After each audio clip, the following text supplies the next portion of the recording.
ಅವ್ರ ಬಗ್ಗೆ ಮಾತಾಡೋದೇ ವೇಸ್ಟು. ಅವ್ರಿಗೆ ನಾವೇ ಒಂಥರ ಪ್ರಚಾರ ಕೊಟ್ಟಂಗೆ ಆಗ್ಬಿಟ್ಟೈತೆ. ಜಗದೀಶ್ ಚೌಧರಿ ಇಸ್ ನಾಟ್ ವರ್ತಿಲ್ಲ, ಯಪ್ಪನ ಬಗ್ಗೆ ಮಾತಾಡೋಷ್ಟು ವರ್ತಿಲ್ಲ. ನಮ್ಮ ಬಗ್ಗೆ ಮಾತಾಡೋಕೆ ಹೋಗ್ತಾನೆ. ನಮ್ಮ ಫ್ಯಾಮಿಲಿ ಯಾವತ್ತು ರಾಜಕೀಯಕ್ಕೆ ಬಂತು ಅವಾಗ ಇನ್ನೂ ಜಗದೀಶ್ ಚೌಧರಿ ಇದೇ ಕೂಡ್ಲಿಕೆರೆ ಹೋಗ್ಲಿ ಕದ್ದು ಮಳೆ ತುಂಬ್ತಾಯಿದ್ರು. ಅವ್ರಿಗೆ ನಾನು ಹೇಳೋಂಥ ಅವಶ್ಯಕತೆ ಇಲ್ಲ. ನಾನು ಯಾರಿಗೂ ಪರಿಚಯ ಇಲ್ಲ ಅಂತ ಹೇಳ್ತಾರೆ. ಪರಿಚಯ ಇಲ್ಲ ಅಂದರೆ ನಾನೊಂದು ಹೇಳೋದು, ನಾನು ತುಮಕೂರಲ್ಲಿ ಕೇಸ್ ಹಾಕ್ಸ್ಕೊಂಡು, ಇಲ್ಲ ಇದರಲ್ಲಿ ರಾಮನಗರದಲ್ಲಿ ಕೇಸ್ ಹಾಕ್ಸ್ಕೊಂಡು, ಮಾಗಡಿಲಿ ಕೇಸ್ ಹಾಕ್ಕೊಂಡು, ನೆಲಮಂಗದಲ್ಲಿ 14 FIR ಮಾಡಿಸ್ಕೊಂಡು, ಟೌನಲ್ಲಿ FIR ಮಾಡಿಸ್ಕೊಂಡು, ಟೋಟಲ್ 20-22 ಕೇಸ್ ಹಾಕ್ಸ್ಕೊಂಡು ಅವ್ರ ಥರ ಕೇಸ್ ಹಾಕ್ಸ್ಕೊಂಡು ನಾನು ಇಲ್ಲಿ ಜನಗಳಿಗೆ ಗೊತ್ತಾಗಬೇಕು ಅನ್ನೋದು ಅವಶ್ಯಕತೆ ಇಲ್ಲ. ನಾನು 10 ಜನಕ್ಕೆ ಗೊತ್ತಿದ್ರು ಅವ್ರಿಗೆ ಒಳ್ಳೆ ರೀತಿಲಿ ಗೊತ್ತಿರಬೇಕು ಅಂತ ಇಷ್ಟಪಡ್ತೀನಿ. ಹೊರತು ಒಬ್ಬ ರೌಡಿ ಶೀಟರಾಗಿ, ಇಲ್ಲ ಒಬ್ಬ ಯಾವುದೋ ಒಂದು ಫ್ರಾಡ್ ಕೆಲಸ ಮಾಡೋನು ಇವ್ರು ನಕಲಿ ಅಂತಾರೆ. ಯಾಕೆ ನಕಲಿ ಅಂತ ಅವ್ರು ಅಂದರೆ ಅವ್ರ ಬಿರುದನ್ನ ಬೇರೆಯವ್ರು ತಗೊಂಬಿಡ್ತಾರಲ್ಲ ಅಂತ ಭಯಕ್ಕೆ ಅವ್ರು ನಕಲಿ ಅಂತ ಹೇಳ್ತಾವ್ರೆ. ಯಾಕೆಂದ್ರೆ ಅವರು ಬೇರೆಯವ್ರು ಬಡವ್ರದ್ದು ಜಮೀನೆಲ್ಲ ನಕಲಿ ಮಾಡ್ಕೊಂಡು, ನಕಲಿ ಡಾಕ್ಯುಮೆಂಟ್ಸ್ ಮಾಡ್ಕೊಂಡು ಚೆನ್ನಾಗಿ ರೂಢಿ ಐತಲ್ಲ, ಆ ಪದ ಯಾವ್ದು ಬೇರೆಯವ್ರಿಗೆ ಹೋಗ್ಬಿಡ್ತದೋ ಅಂತ ಭಯ ಅಷ್ಟೇ ಅವ್ರಿಗೆ. ಅದಕ್ಕೆಲ್ಲ ನಾವು ತಲೆ ಕೆಡಿಸ್ಕೊಳಕ್ಕಾಗಲ್ಲ. ಕೆಲವ್ರು ಹೇಳ್ತಾ RTI ಇನ್ನೊಂದು ಅಂತ ಶಾಸಕರ ಬಗ್ಗೆ ಹೇಳ್ತಾರೆ.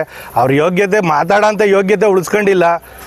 ಅವರು ಇನ್ನೊಬ್ಬ ಶಾಸಕರ ಬಗ್ಗೆ ಮಾತಾಡೋ ಯೋಗ್ಯತೆಯೇ ಇಲ್ಲ. ಫಸ್ಟ್ ಆಫ್ ಆಲು ಒಬ್ಬ RTI ಅಧಿಕಾರಿ ಇವ್ರು ಮಾಡೋ ಕೆಲಸನ ಬೇರೆಯವ್ರ ಬಗ್ಗೆ ಹೇಳೋಕ್ಕೆ ಅವ್ರಿಗೆ ಇಷ್ಟ. ಯಾಕೆಂದರೆ ಒಬ್ಬ ನಕಲಿ ಇರ್ಬೋದು, RTI ಅಧಿಕಾರಿ ಇರ್ಬೋದು, ಇವೆಲ್ಲ ಹೇಳೋದು ಏನಕ್ಕೆ ಅಂದರೆ ಅವರೊಂದು ಬೇಳೆ ಬೇಯಿಸ್ಕೊಳಕ್ಕೋಸ್ಕರ ಅವರು ಪ್ರಚಲಿತವಾಗಿರಲಿ ಅಂತ ಅವ್ರು ಅಂದ್ಕೊಂಡವ್ರೆ. ಅವ್ರ ಕೆಟ್ಟತನ ಅವರೇ ತೋರಿಸ್ಕೊಂತವ್ರೆ ಅಂತ ಹೇಳ್ತೀನಿ ಸರ್. ಇವ್ರ ಹಿನ್ನೆಲೆ ಏನು ಅಂತ ಇಡೀ ನೆಲಮಂಗಲ ತಾಲೂಕು ಜನತೆಗೆ ಗೊತ್ತೈತೆ. ಇವ್ರು ಹೇಳ್ತಾರೆ ನಾವು ರೌಡಿಸಮ್ ಒಂದು ಪ್ರವೃತ್ತಿನ ನೆಲಮಂಗಲದಲ್ಲಿ ಬಿಡೋಕ್ಕಾಗಲ್ಲ ಅಂತ, ಬಿಡಲ್ಲ ಅಂತ ಶಾಸಕರು ಹೇಳೋರೆ. ಅವ್ರಿಗೆ ಅಭಿನಂದನೆ ಸಲ್ಲಿಸ್ತೀನಿ ಅಂತ. ಓಹೋ, ಇವ್ರು ಹೇಳೋದು ನೋಡ್ಬಿಟ್ರೆ ಭೂತದ ಬಾಯಲ್ಲಿ ಭಗವದ್ಗೀತೆ ಹೇಳ್ದಂಗೆ ಆಯಿತು.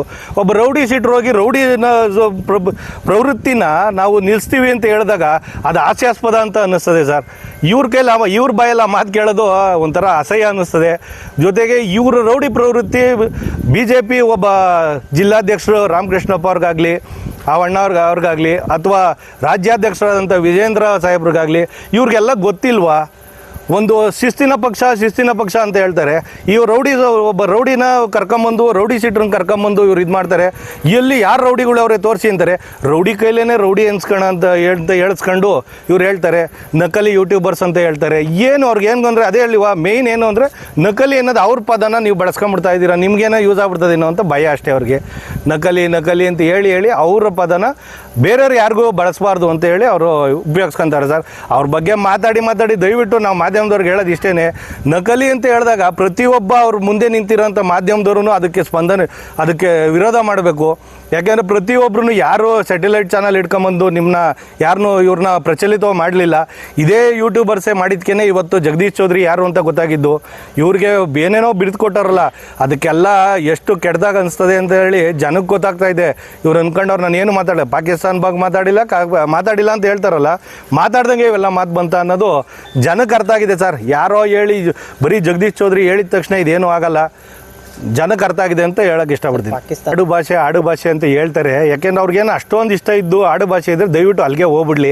ನಮ್ಮ ಶತ್ರು ರಾಷ್ಟ್ರ ಅಂತ ಹೇಳ್ತಿದ್ದೀವಿ, ಅದ್ರ ಮೇಲೂ ಅವ್ರೇನಾದರೂ ನಮ್ಗೆ ಆಡು ಭಾಷೆ ಇದು ಪಾಕಿಸ್ತಾನ ಅನ್ನೋ ಪದ ಆಡು ಭಾಷೆ ಅಂದರೆ, ಮೊನ್ನೆ ನೀವು ಇದರಲ್ಲಿ ಕ್ರಿಕೆಟಲ್ಲಿ ನೋಡಿರ್ಬೋದು, ನಾವು ಅದು ನಿಜವಾಗ್ಲೂ ಮೆಚ್ಚಬೇಕಾದಂಥ ವಿಷಯ. ಯಾಕೆ ಅಂದರೆ ಕ್ರಿಕೆಟ್ ಆಡಿ ಅಟ್ಲೀಸ್ಟ್ ಒಂದು ಥ್ಯಾಂಕ್ಸ್ ಕೊಡಲಿಲ್ಲ. ನಿಜವಾಗ್ಲೂ ನಮ್ಮ ಇಡೀ ಭಾರತಕ್ಕೆ ಅದೊಂದು ಹೆಮ್ಮೆ ವಿಚಾರ.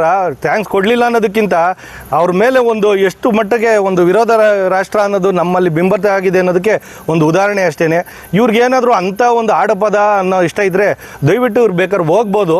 ಯಾಕೆಂದ್ರೆ ಇವ್ರದೇ ಕೇಂದ್ರ ಸರ್ಕಾರ ಇದೆಯಲ್ಲ, ಇವ್ರು ಅಲ್ಲಿ ಪರ್ಮಿಷನ್ ತಗೊಂಡು ಇವ್ರು ಅಲ್ಲೇ ಸೆಟ್ಲ್ ಆಗೋದು ಒಳ್ಳೇದು ಅನ್ನಿಸ್ತದೆ ಸರ್.